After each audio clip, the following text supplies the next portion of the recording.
A TV Comunitária apresenta agora uma entrevista com o jornalista Beto Almeida. Beto Almeida é da TV Comunitária de Brasília, é integrante da Telesur e também um comentarista internacional sobre a geopolítica e vai analisar com a gente as eleições nos Estados Unidos, as eleições na Venezuela e a posse de Trump e de Maduro. Vamos à entrevista. Beto, é um prazer estar com você novamente. 2025, vamos trocar uma ideia aí, pelo menos sobre dois assuntos que aconteceram recentemente, né? As duas posses, a posse lá na Venezuela do Maduro e a posse do Trump. Como você avalia a luta política travada, ideológica em torno da posse do Maduro e como foi? Quais informações você pode trazer para o público aqui da TV Comunitária, já agradecendo a sua disposição de estar aqui na nossa TV Comunitária do Rio de Janeiro. Obrigado, Moisés. Uma saudação aos telespectadores da TV Comunitária do Rio de Janeiro. 28 anos, né? Não, 29. 29 anos, para completar esse ano. A posse do Maduro é diametralmente oposta, no sentido político, à posse do Trump. Inclusive no sentido midiático, né? Uma teve uma exuberante divulgação internacional, a posse do Trump, né? Inclusive até hoje continua essa super divulgação, e a posse do Maduro, como o Maduro contraria o mainstream, contraria a mídia hegemônica internacional, ele sofreu uma subinformação, subdivulgação, mas ela tem uma importância muito grande também. E o sentido diametralmente oposto é porque o Trump defende os valores da hegemonia imperial norte-americana sobre o mundo inteiro. O Maduro defende exatamente os valores de uma América Latina unida, dos países do sul global unidos, do fortalecimento dos BRICS e do multilateralismo, que o Trump, na prática, quer acabar, né? O Trump está querendo passar o trator no multilateralismo dentro e fora dos Estados Unidos. Ele está fazendo, inclusive, uma série de projeções de políticas extraterritoriais, como se fosse possível e como se ele fosse... Ele será muito contestado. Haverá enormes contestações, tanto internas, como... Já está tendo, né? Como naquela bispa que fez um discurso muito interessante, né? Pedindo a ele que tivesse piedade dos que fogem do mundo, né? Das perseguições e vão para os Estados Unidos para fazerem a sua família, né? E ele não... Ao contrário, ela acha que ela que deve pedir desculpas, né? E ela disse que não. Quer dizer, essa questão haverá realmente uma nova cultura de grande questionamento e contestação ao Donald Trump. Isso é importante que haja, porque veja o que ele está propondo. Dominar o canal do Panamá. Já é uma violação de todo o direito internacional, porque foi feito um acordo celebrado na época do Omar Torrijos com Jimmy Carter, né? E ele, com base numa fake news, dizendo que os chineses controlam o canal do Panamá, o que não é verdade, não há chinês lá no canal do Panamá, mas ele, o Zuckerberg, o Elon Musk e todos os outros das grandes Big Tech querem acabar com a verdade, né? Eles estão institucionalizando a era da mentira. Agora não vale mais a verdade, não precisa checar nada. O que quer dizer para nós que o jornalismo não tem sentido, né? Na visão do Trump, para que jornalismo? Agora, Beto, como você disse, a posse do Trump foi super divulgada e tal. Então, eu queria deixar mais para o final, para questionar algumas coisas aí, para ouvir a sua opinião. Mas eu queria falar um pouco dessa situação aqui da Venezuela. Eu queria, primeiro, que eu acompanhei o discurso do do Maduro, inclusive nós transmitimos ao vivo, etc.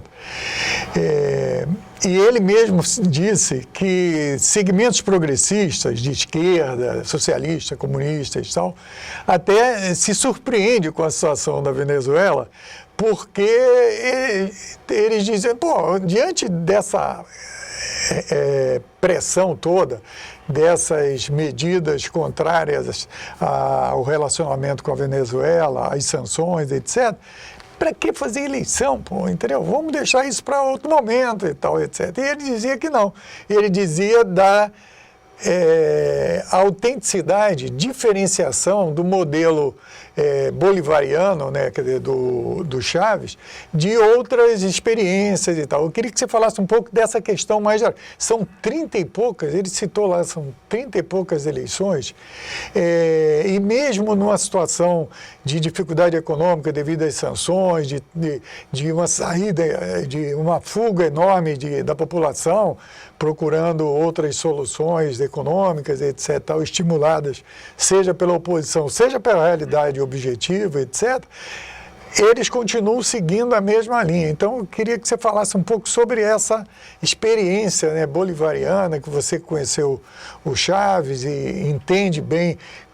Porque, inclusive, isso difere de uma experiência, pelo menos que eu tenho, e diversos outros grupos políticos têm no Brasil e no exterior, de como seguir na luta pela revolução, pela transformação.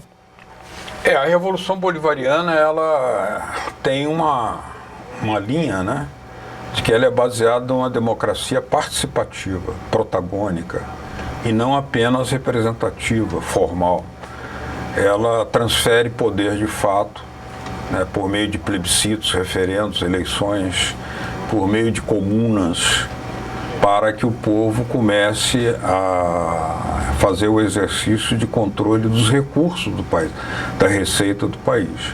Como a Venezuela era, antes do Chávez, uma colônia petroleira apenas, que doava o petróleo que tinha para os Estados Unidos, para asfaltar as ruas de Washington, Nova York, praticamente regalado era o petróleo.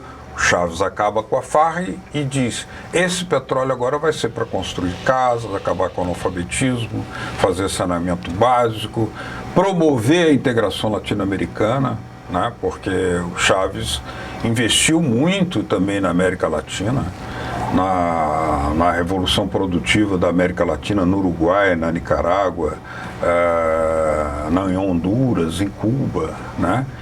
E encontrou também a reciprocidade, porque houve uma integração. Existe a ALBA, né, que é uma aliança bolivariana dos povos da América, que faz uma experiência de cooperação. Então, quer dizer, o sentido da democracia bolivariana é outro, não é aquela, votou, acabou. Não, tem uma participação, tem o regime de controle das contas, o regime da produção, tem o regime de, inclusive, fazer com que as comunas, né, que são comunas, as comunas estão nas leis venezuelanas, elas são produtivas, né? O povo se organiza em comuna para plantar, para produzir roupa, produzir sapato, fazer agricultura, fazer padaria, fazer artesanato. É uma economia também. Ela é uma economia que, no momento que a Venezuela sofre 937 sanções há 10 anos, né? Começou com Obama, depois veio o Trump, depois veio o Biden, manteve as sanções, endureceu as sanções, e agora o Trump vai manter as sanções. Não há nenhum sinal de que o Trump vai ter uma atitude amistosa, minimamente respeitosa com a Venezuela. Não há. Agora, Beto, eu queria que você falasse dessa questão da institucionalidade. Me parece, na Venezuela, não são os 3 poderes apenas. São então, 5 poderes. Exatamente. Essa experiência da democracia que vem da Grécia, e aqui todo mundo conhece porque a democracia liberais dos países que mais divulgam, que mais penetram no Brasil e tal. Lá existe um poder que é do povo. Tem o poder judiciário, o poder executivo, o poder judiciário, tem o poder eleitoral, que é um poder, e tem um poder que é das comunas, que seria do povo, ou tem, não sei o nome. Cidadão. Isso, é o poder da cidadania, ou do cidadão e tal. Então são 5 poderes. É uma outra institucionalidade. Então, esse pessoal, mesmo o pessoal progressista, liberal democrático, que a gente tem que fazer aliança com eles, etc., eles não conseguem entender porque há um choque, há uma diferença, né, entre essa institucionalidade liberal clássica das democracias liberais, que não são tão liberais assim, certo? Com essa institucionalidade da Venezuela, não é isso? A Venezuela, ela constrói um outro tipo de democracia, né? Um outro tipo de sociedade, muito mais participativa, né? E com leis que são originárias de uma constituinte convocada pelo próprio Chávez. Em 1999, ele convocou uma constituinte, e aí criou na Constituição esses 5 poderes, né? E depois submeteu essa Constituição a um referendo ainda por cima. Quer dizer, além da eleição, da elaboração da Constituição, essa Constituição foi submetida ao critério do voto popular de novo. Então a Venezuela, o Lula, aliás, já disse isso, o problema da Venezuela é que tem eleição demais, tem democracia demais. Não é falta de democracia, é uma democracia em excesso. Para qualquer coisa tem referendo, tem referendo inclusive nos estados, nas províncias, nos municípios. Esse ano mesmo vai ter nova eleição. Teve a eleição do presidente o ano passado, agora vai ter a eleição das prefeituras. Né, ele falou até no discurso dele, estamos preparando umas 2 eleições aí. Então. Todo ano tem constantemente eleições, então quer dizer, a participação popular é intensa, porque é definida por esse modelo de democracia bolivariana protagônica, né, e participativa, extremamente participativa, inclusive para discutir orçamento, discutir pressuposto, discutir todas as leis, discutir, por exemplo, as grandes modificações de política econômica. A Venezuela era um país que importava a maior parte dos alimentos que consumia. Hoje a Venezuela já tem soberania alimentar. E conquistou isso em meio a sanções. 937 sanções não são pouca coisa. Inclusive, há sanções proibindo a Venezuela de vender petróleo, proibindo a Venezuela de comprar insulina, remédios quimioterápicos, peças de reposição para a indústria petroleira. Não fosse a ajuda do Irã, a ajuda da Rússia, a ajuda da China, né? A Venezuela teria grande dificuldade. Mas ela foi capaz de fazer uma transformação na sua indústria petroleira, né? E hoje as contradições enormes que existem dentro do campo capitalista, por causa até da eleição do Trump, que vai acirrar a contradição entre Estados Unidos e os países europeus, né? Existem situações que vão proporcionar para a Venezuela alguma oportunidade. Por exemplo, os países da União Europeia acompanharam as sanções contra a Venezuela, acompanharam os Estados Unidos, vassalos dos Estados Unidos. Mas agora a Espanha quer comprar petróleo da Venezuela porque o petróleo que vinha da Rússia foi fechado pela Ucrânia e também pela via alternativa lá na Turquia. Então a Espanha e pela sabotagem que teve naquele do Nord Stream também, né? Da explosão do Nord Stream. Ele começou ali, depois a Ucrânia fechou tudo. Agora explodiram um outro campo lá na Turquia. Quer dizer, os países europeus submetidos à OTAN, eles também estão sendo obrigados a comprar o petróleo do xisto, altamente poluente, dos Estados Unidos, que custa 3, 4 vezes mais. Quando eles podiam importar pelo gasoduto Nord Stream, né, o gás da Rússia, o petróleo da Rússia e tal. Agora, quer dizer, a colonização da Europa também se verifica em relação à OTAN em relação ao que os Estados Unidos estão impondo para ela em colonização energética. Agora, Beto, ainda existe uma questão meio delicada, ainda não muito entendida por todos os segmentos, que, inclusive do setor, alguns segmentos liberal, de centro-esquerda, etc., tal, que na medida que o Maduro ganhou a eleição, foi real, teve aquele ataque cibernético, mas as informações são intactas, porque foram reconhecidas lá pelo Conselho Eleitoral, etc., tal. Não dava, se você fosse o Maduro, você não podia conciliar com a dúvida ou a insegurança do Lula, que é um país importante na composição com a Venezuela, para tentar uma solução ali, teria que ter a atitude que aconteceu mesmo, de fixar uma posição no Conselho Eleitoral e pronto, acabou e tal? A maioria dos países do mundo reconhece a vitória do Maduro, a vitória eleitoral, porque compreenderam que houve um ataque, né? Eles imaginavam, a direita venezuelana inclusive, que não seria possível uma vitória eleitoral do Maduro. Então, quando eles perceberam que pela marcha da apuração haveria uma nova vitória do Maduro, como há 31 eleições, né, realizadas, só uma vez os bolivarianos perderam e reconheceram e respeitaram a derrota. E essa exceção comprova que exatamente não há uma ditadura. Claro, senão eles não tinham permitido ter um congresso com aquele claro. presidente lá que acabou depois... Claro, o Guaidó e tal, etc. Que virou um sujeito, uma personagem trágica, né, uma personagem sinistra, porque ele inclusive se autoproclamou presidente, foi reconhecido pelos Estados Unidos. Os Estados Unidos embarcaram num vexame, num canal furado, e todos os países europeus também. E o que aconteceu? O Guaidó hoje é um fugitivo da justiça, porque todos os fundos que ele recebeu do governo americano, ou seja, os ativos, as 5 refinarias que a Venezuela tem nos Estados Unidos, esses recursos foram transferidos para o Guaidó. E ele sumiu com esse dinheiro, ele é fugitivo da justiça hoje. Tentaram inventar um novo Guaidó, com o Edmundo Gonzalez, mas ele não tem nem a mesma energia, nem a mesma condição política, porque a Venezuela hoje está se recuperando de 10 anos de sanções. Essa que é uma coisa surpreendente, porque não se imaginava que a Venezuela conseguiria, depois de 10 anos de cerco, de pressão, de hiperinflação, de dolarização da economia, de proibição de venda de petróleo, que ela conseguisse resistir. Mas ela resistiu.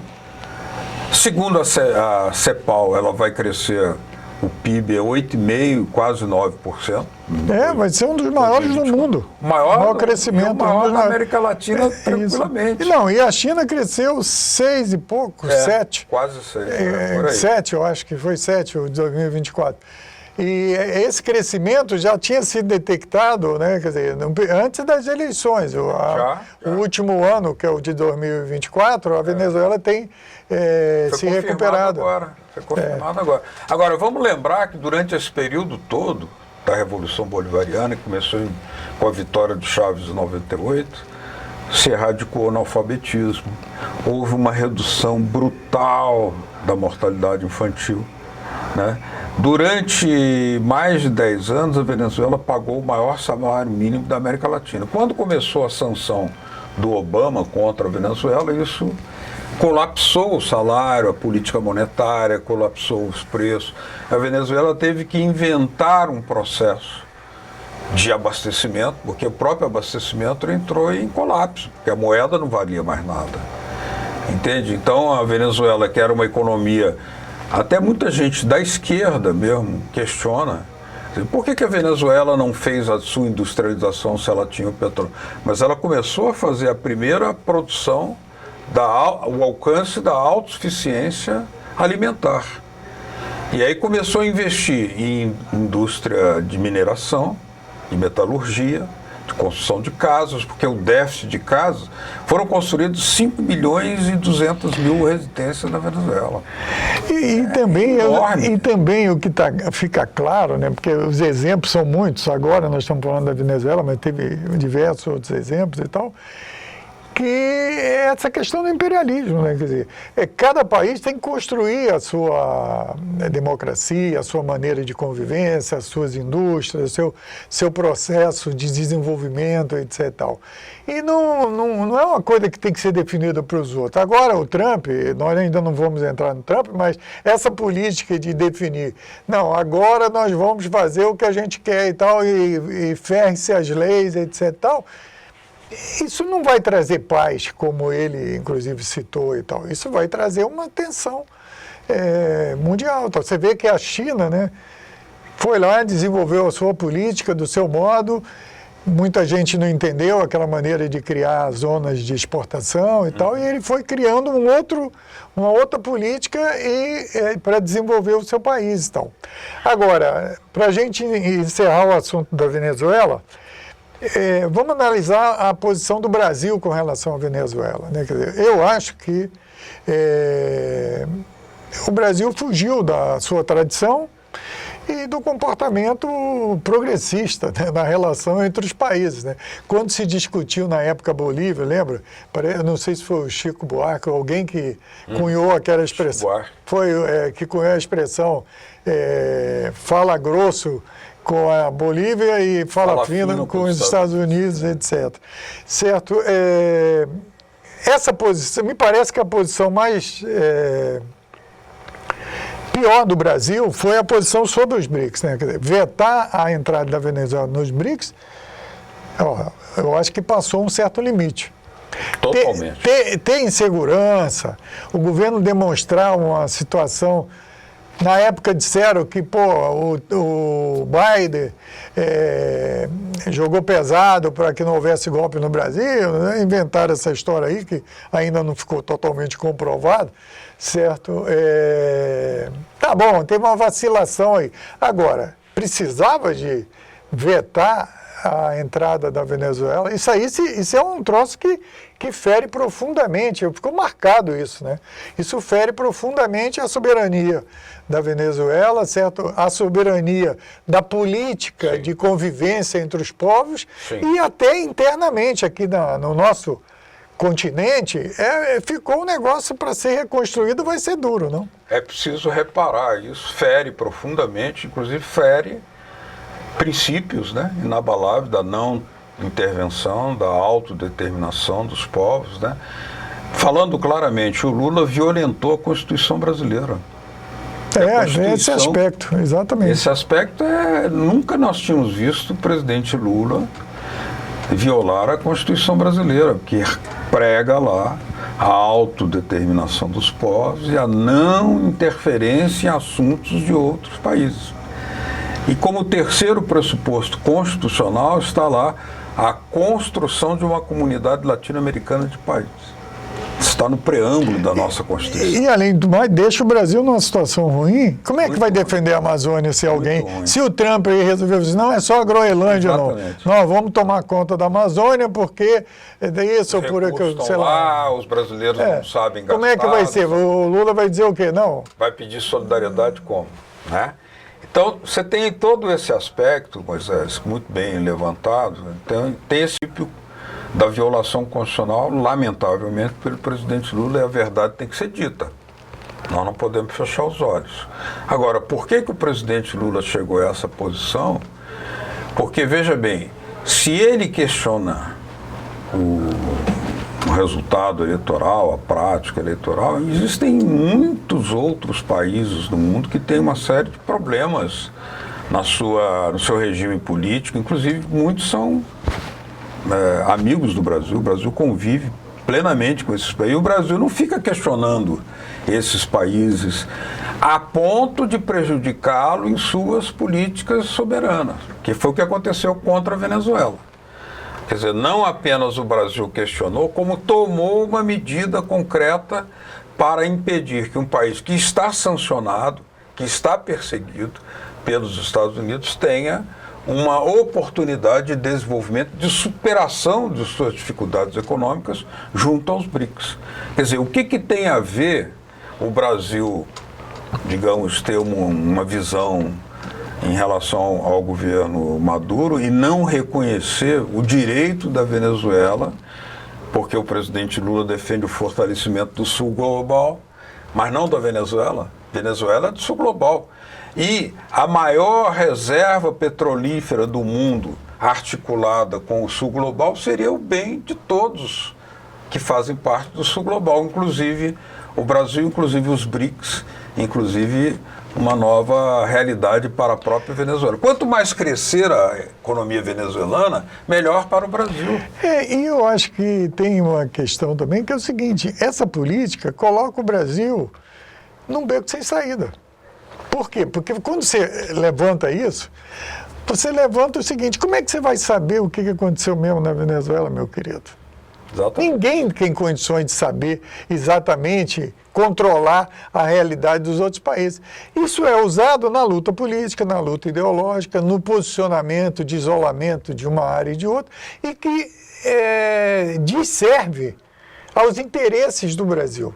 Além de o que você falou, que fere a Constituição, aos interesses econômicos. Nós temos que nos relacionarmos com todos os países e tal. Claro. E, além do mais, na época da pandemia, a Venezuela socorreu o Brasil através de um estado, que foi o Amazonas, mas é do Brasil, certo? Levou lá o oxigênio, etc. A doação então, quer dizer, é uma humanística, atitude...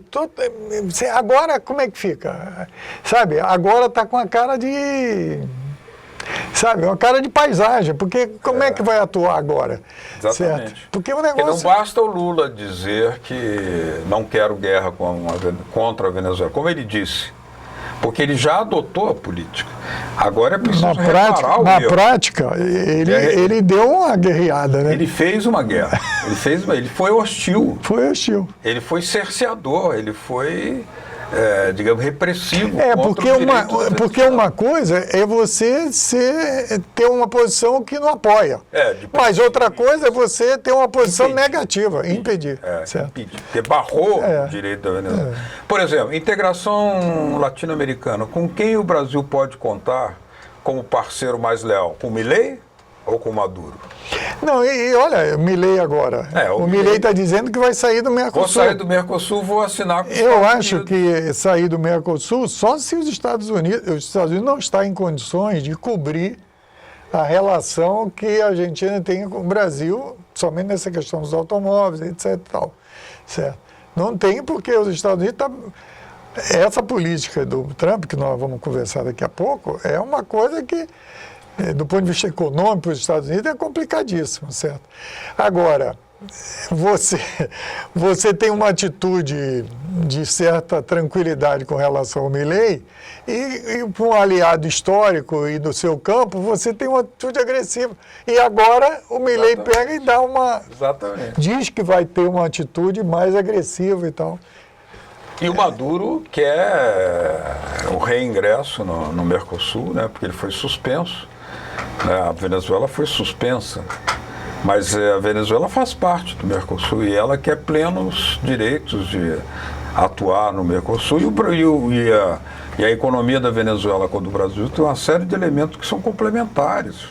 Você pode fazer, inclusive no que tange a bacia amazônica, por exemplo, pode haver isso faz a ligação do Brasil com o Caribe, uma série de coisas muito importantes para o Brasil.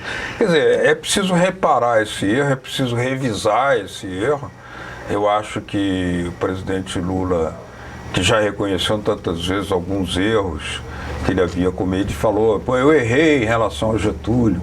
Ele pediu desculpas ao Brizola porque não apoiou o CIEPS na era certa. Ele disse isso agora. Quem sabe chegou a oportunidade dele também dizer em relação à política externa que ele foi injusto com a Venezuela e tome uma medida porque ele é presidente dos BRICS agora. Aliás, ele teve que ouvir a desagradável posição, né, do presidente Putin, desagradável para o Lula, né? Que o presidente Putin disse: eu não concordo com a sua posição, falou na cara do Lula, né?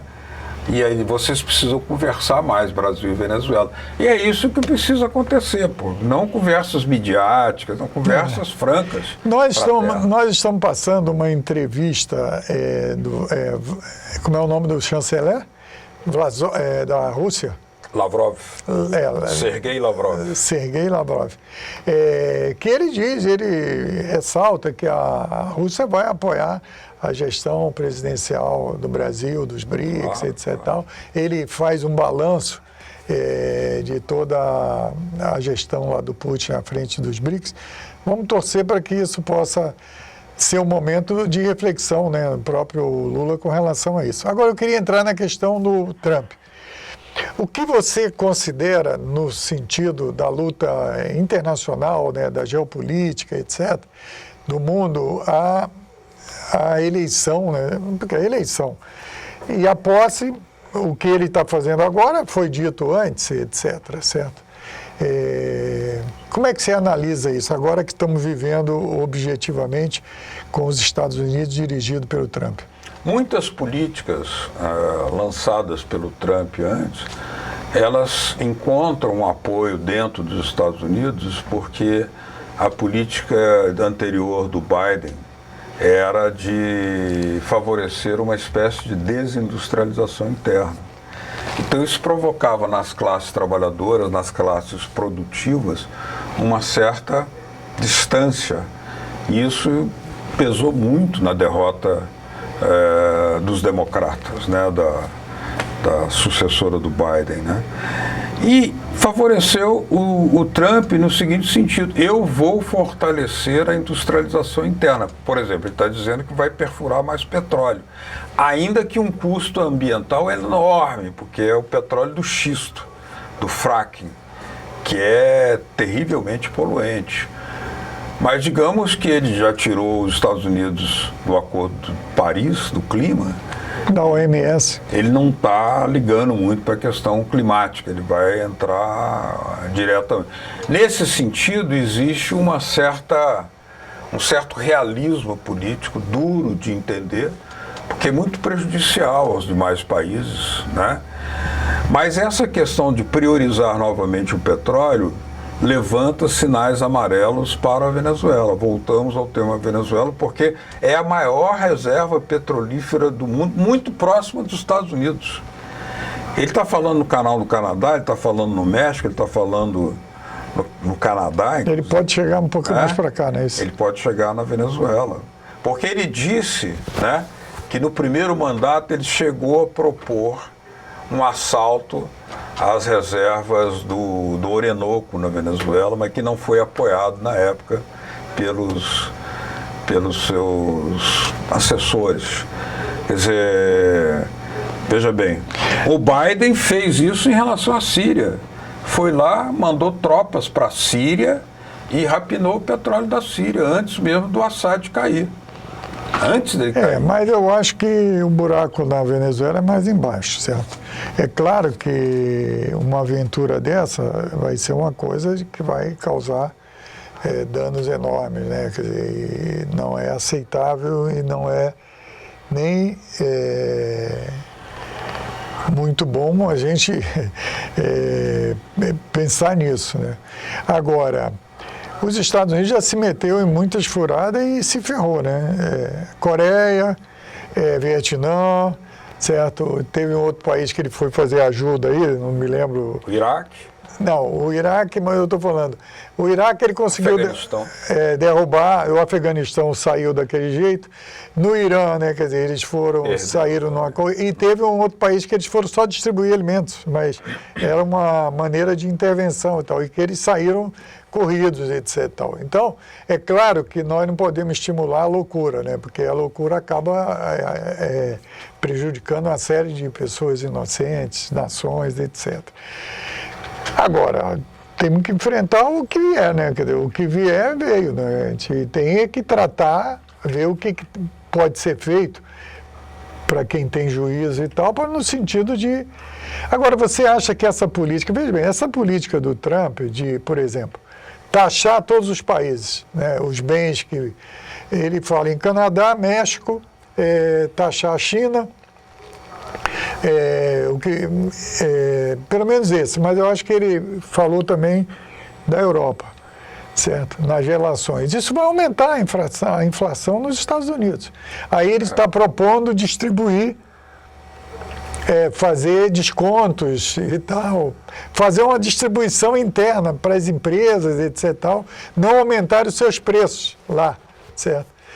Mas isso aí não está desenhado economicamente, no próprio desenho econômico do neoliberalismo. É uma política contrária ao que o capitalismo a cartilha vinha impulsionando nos últimos tempos, desde o Reagan, né, da globalização.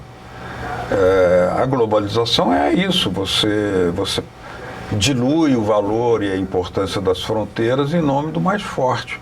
E quem é mais forte vai esmagando o mais fraco. Agora, os Estados Unidos, digamos, nesse momento, como principal mercado mundial, ele vai ter muita dificuldade de encontrar uma maneira equilibrada de fazer tudo isso, porque o grau de compenetração da economia americana com a economia chinesa é enorme. Inclusive porque a dívida pública americana, ela hoje está em títulos que estão nas mãos dos chineses.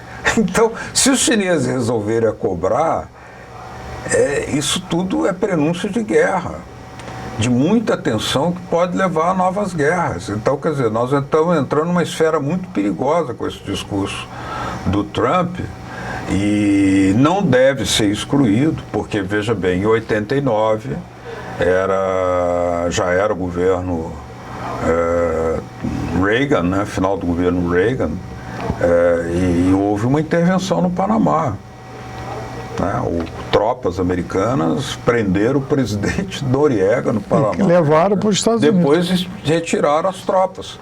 Mas ainda hoje você tem sequelas de tudo isso. Quer dizer, ele sempre tem uma tendência, aquela coisa de uma mão que não é controlada, de querer voltar a ocupar tudo isso. Agora, por detrás de tudo existe também, Moisés, o projeto que não é muito divulgado, mas ele é real, da criação de um novo canal naquele istmo ali, mas numa parceria da China com a Nicarágua.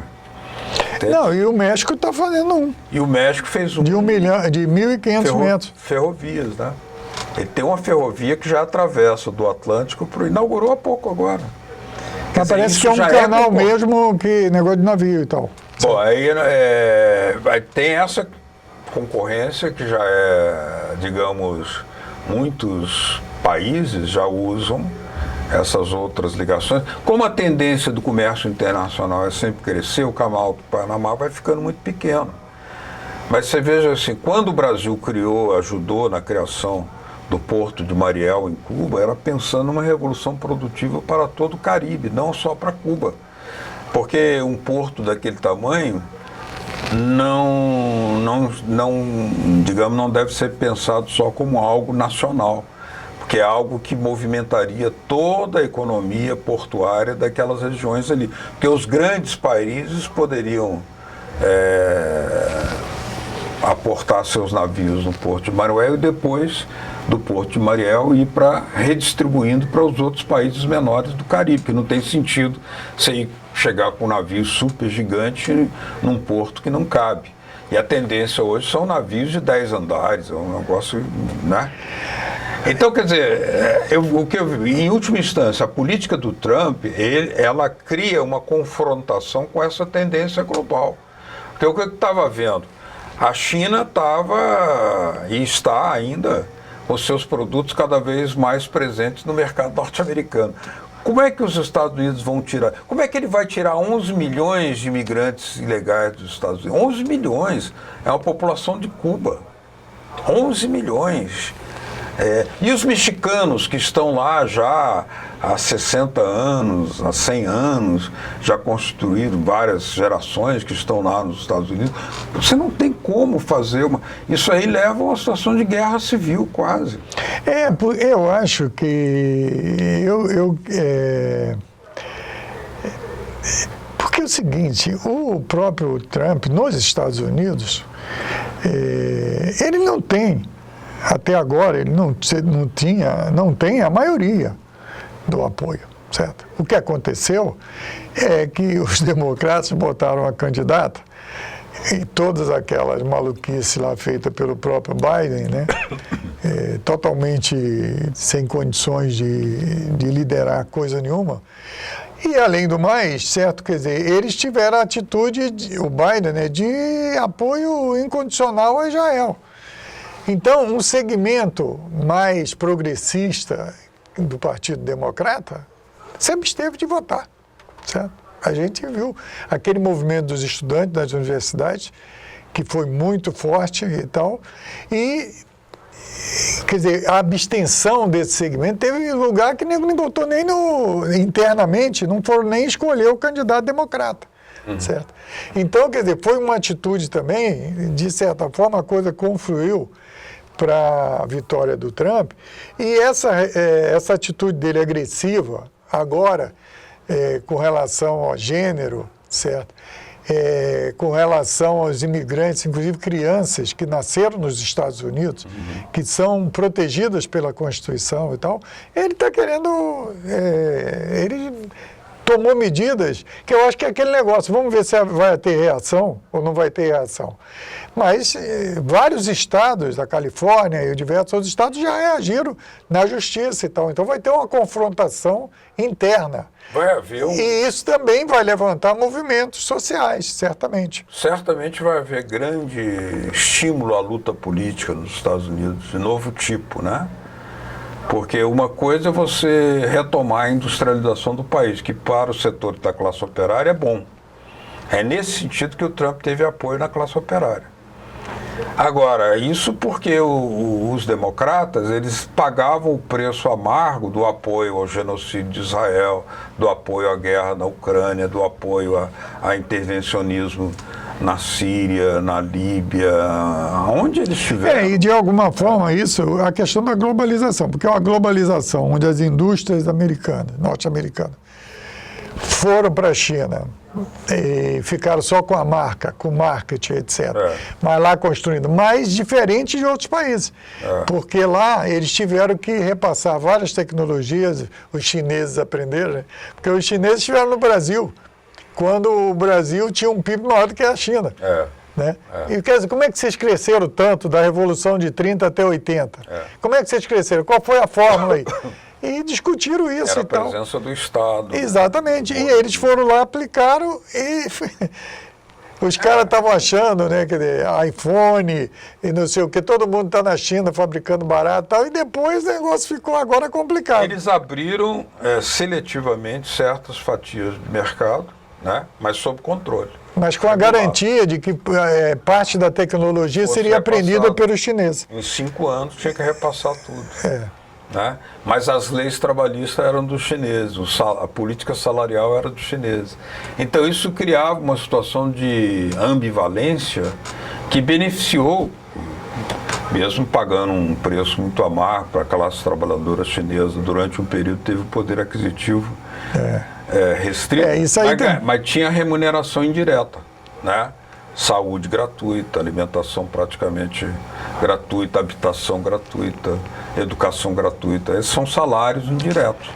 E a situação da China, pela quantidade, a população, o enorme contingente populacional, realmente eles fizeram uma mágica, né? Ainda precisa de entender direito como é que eles fizeram essa mágica, porque eles tinham 80% no campo e 20% nas áreas urbanas.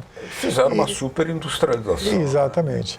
E outra coisa, a revolução que eles fizeram no campo, mais recentemente, a China hoje tem uma universidade agrícola que produz máquinas que serão exportadas aqui para o Brasil e haverá, inclusive, implantação, né, de pequenas fábricas chinesas para a agricultura familiar aqui no Brasil, num convênio com o MST, inclusive, com as universidades, como a Universidade de Brasília. Isso é muito importante. A China é a grande oficina do mundo, você veja. O salto na aviação na China, o salto no ferroviarismo chinês, é impressionante. O salto em telefonia, porque eles fizeram uma industrialização a partir do Estado, baseado no Estado. E também as exportações são com base no Estado. Por quê? Porque o sistema bancário é estatal. Então eles baixam os custos, ninguém consegue competir com os preços da China no mercado internacional. Então eles ganham qualquer concorrência. Claro que os países, como é o caso brasileiro, né, o Trump está reagindo da sua forma meio animal, meio raivosa, meio antagônica à China, que quase tende a uma confrontação bélica. No caso brasileiro, o que compete é o Brasil ter um protagonismo na apresentação de Nós queremos a China aqui, mas não para fazer só os projetos da China. Nós precisamos de ferrovias, por exemplo. Ferrovia chinesa. Vamos fazer uma parceria nessa área. Hidrovia, e também desenvolva a indústria ferroviária no Brasil, a produção, Brasil, claro. E não comprar só. Claro, então, claro. Não. Senão gera outra dependência.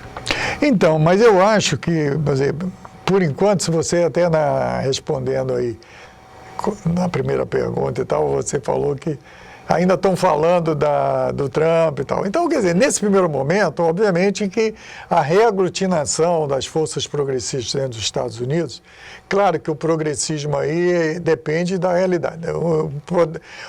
Ser progressista nos Estados Unidos no momento atual é uma coisa simples, que qualquer liberal democrático é progressista com relação ao Trump, né? Se fizer uma comparação e tal.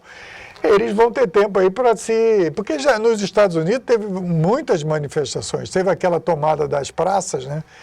Teve esse negócio das universidades, então, quer dizer, a gente não fica sabendo de vários movimentos que ocorrem, porque essa mídia daqui, controlada pela Globo, a Globo vai falar da Europa e chama o cara de Nova York, certo? Pô, aí é demais, né? Então, é o seguinte, como é que você vê também essa questão, por exemplo, a Europa está numa situação difícil, né? Porque agora os caras se reuniu lá a Alemanha com a França para falar, poxa, não era isso que eu esperava de vocês, norte-americanos e tal. E a situação da Europa ficou meio de um sanduíche, né? Porque foi apoiar o Zelensky, certo? Está perdendo energia, aumentaram muito os preços na Alemanha, principalmente da energia. Essa questão que você citou aí dos oleodutos, da questão da energia que vem da Rússia, etc. e tal. E agora, como é que vai ser a solução? Será que isso vai impulsionar as Le Pen da vida? É complexa a situação, porque os dois maiores países da Europa, né, que são a Alemanha e França, a França está perdendo colônias, né? Aquela região do Sahel, lá na África, eles se libertaram, né? Eles se rebelaram contra a França, Burkina Faso, estão fazendo acordos, o Mali, né, o Senegal e outros países também, fazendo acordos diretos com a Rússia e com a China. E no caso da Alemanha, que é o exemplo mais amargo, né, de um retrocesso, porque eles desligaram a energia nuclear, passaram a depender do gasoduto, o gasoduto foi explodido, e eles estão dependendo do gás de xisto, do petróleo de xisto. Então, quer dizer, houve um retrocesso da Alemanha, que era o carro-chefe da economia europeia, para ser uma nova colônia dos Estados Unidos. Os preços, custo de vida, preço de energia, preço de combustíveis, tudo isso lá na Alemanha está explodindo, né? Então está havendo uma desindustrialização na Alemanha, na grande Alemanha. A Volkswagen está fechando fábricas lá na Alemanha e fora de lá. Não é simples. Ao mesmo tempo, a Alemanha precisa de acordos com a China, né? Então, quer dizer, os Estados Unidos querem que a Alemanha não tenha nenhuma relação amistosa e cooperativa com a China, mas a Alemanha não pode se dar o luxo, ela precisa dessa relação com a China.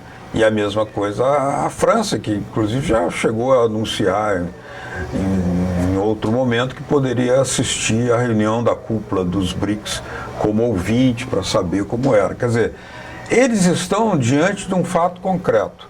Quer dizer, o preço da energia na Europa, né? Na França é um pouco diferente, porque 80% da energia da França é energia nuclear. Então é de um preço realmente controlado.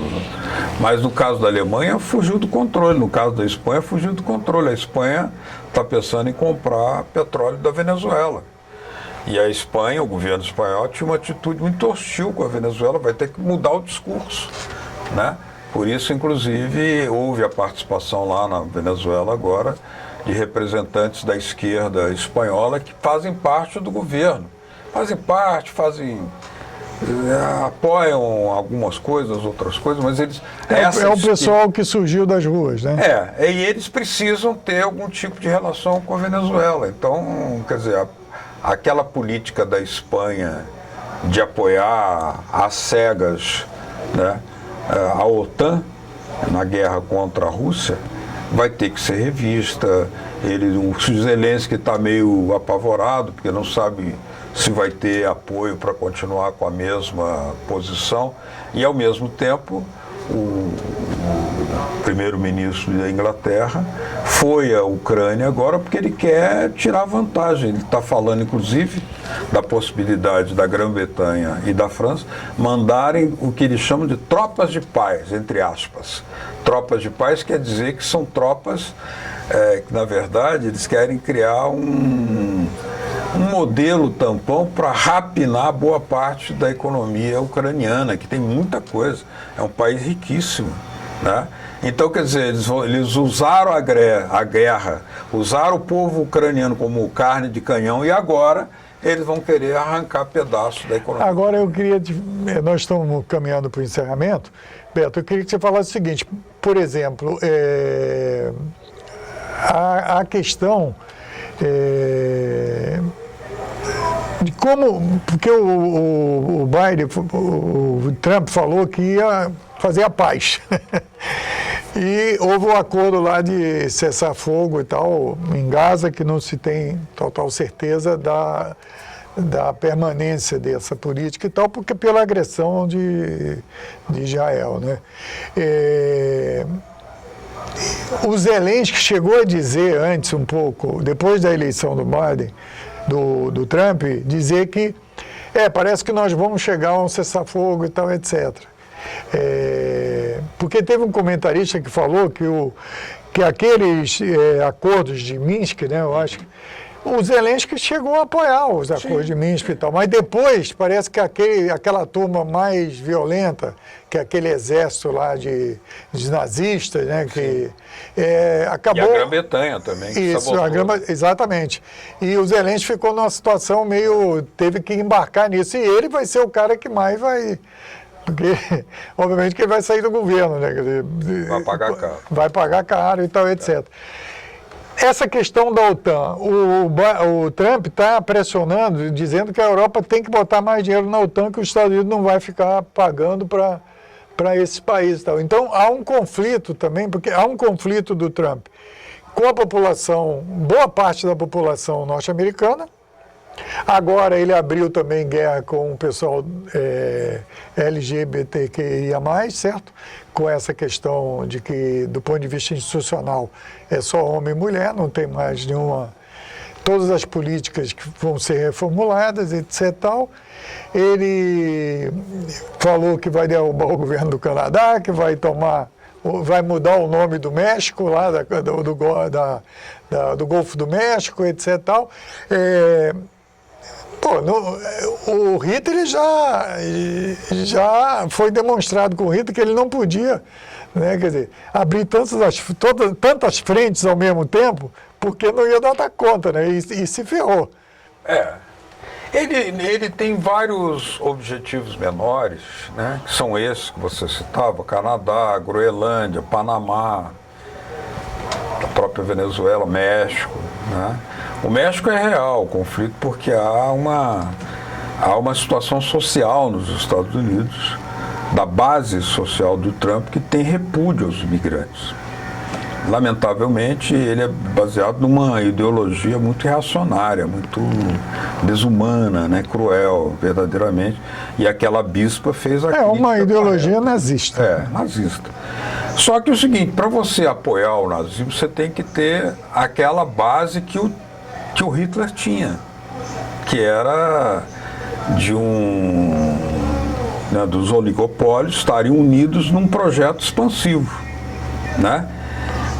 Digamos que ele tem aí as big techs para fazer propaganda. O Brasil, inclusive, vai ter que ter uma política de comunicação, porque você não suporta, né, se um deputado daquele lá foi capaz de destruir a política do governo em relação ao PIX, né, obrigou o governo a voltar atrás, é porque o governo não tem uma política de comunicação concreta, coerente, adequada para sustentar seus projetos.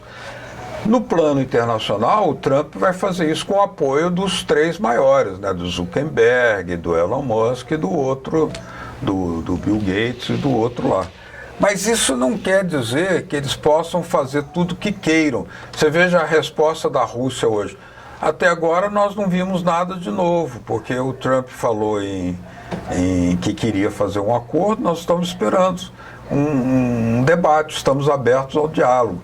A China está dizendo, nós estamos abertos ao diálogo. E a China ontem teve uma reunião uma reunião telefônica, né, de videochamada, do Putin entre o Putin e o Xi Jinping, dizendo, não, nós estamos juntos, esperando o que vai acontecer, porque até agora tem muita coisa que está tudo levantado, mas vamos ver se tem falatório. Agora, qual é a política concreta? A política internacional. O que ele vai fazer em Taiwan? É isso que a China quer saber. O que ele vai fazer em Taiwan? A China vai... Então, isso quer dizer que nós temos outras entrevistas para fazer. Beto, nós estamos encerrando aqui. Eu queria que só você encerrasse falando sobre o gesto do Elon Musk. Terrível. Aquilo é nazismo. Nazismo. Terrível. Ainda que ele mostra simpatia. Nós temos que fazer um boicote a essa rede desse cara. Nós precisamos fazer, mas para fazer o boicote, nós temos que ter a nossa comunicação. Nós não temos... Não, é verdade, mas eu estou falando assim,